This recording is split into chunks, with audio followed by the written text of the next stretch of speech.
দিল্লির red fort এলাকার বিস্ফোরণের পর সারা দেশে জারি হয়েছে সতর্কতা। ত্রিপুরাও তার ব্যতিক্রম নয়। রাজধানী আগরতলার নিরাপত্তা ব্যবস্থায় এসেছে বড় পরিবর্তন। শহর আগরতলার নাকা পয়েন্টে চলছে কঠোর যানবাহন তল্লাশি। পরীক্ষা করা হচ্ছে প্রতিটি গাড়ি থামিয়ে। চলছে যাত্রীদের পরিচয়পত্র যাচাই। সন্দেহজনক কিছু নজরে এলেই হচ্ছে জিজ্ঞাসাবাদ। আগরতলায় প্রবেশ পথগুলিতে বিশেষ নজরদারি বসানো হয়েছে বলে জানিয়েছে পুলিশ। বাড়ানো হয়েছে টহলদারি।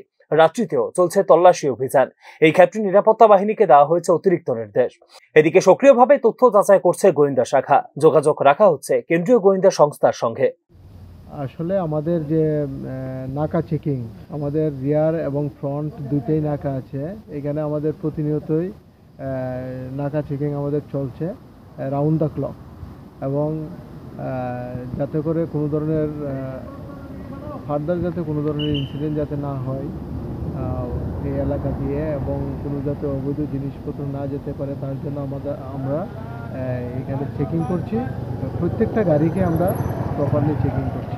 শহরের মূল প্রবেশদ্বার আপনার থানা, রাত প্রায় গভীর রাত হয়ে গেছে, এখনো চেকিং চলছে, মানে কি বলবেন?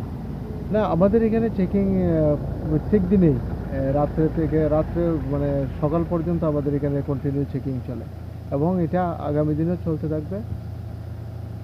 বিমানবন্দর, রেল স্টেশন, বাস টার্মিনাল ও জনবহুল এলাকার নজরদারি বাড়ানো হয়েছে। দেখুন, দিল্লির ঘটনার প্রভাব সীমান্তবর্তী রাজ্যগুলিতে পড়তে পারে বলে মনে করছেন অভ্যন্তরীণ নিরাপত্তা বিশেষজ্ঞরা।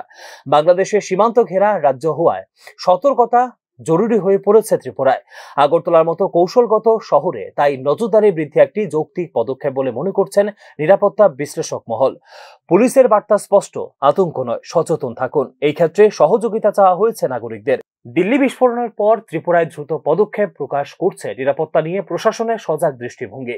কড়া তল্লাশি এবং গোয়েন্দা তৎপরতার মধ্য দিয়ে রাজ্যের নিরাপত্তা বলয়কে সুসংহত করতে চাইছে রাজ্য প্রশাসন। Report, news now.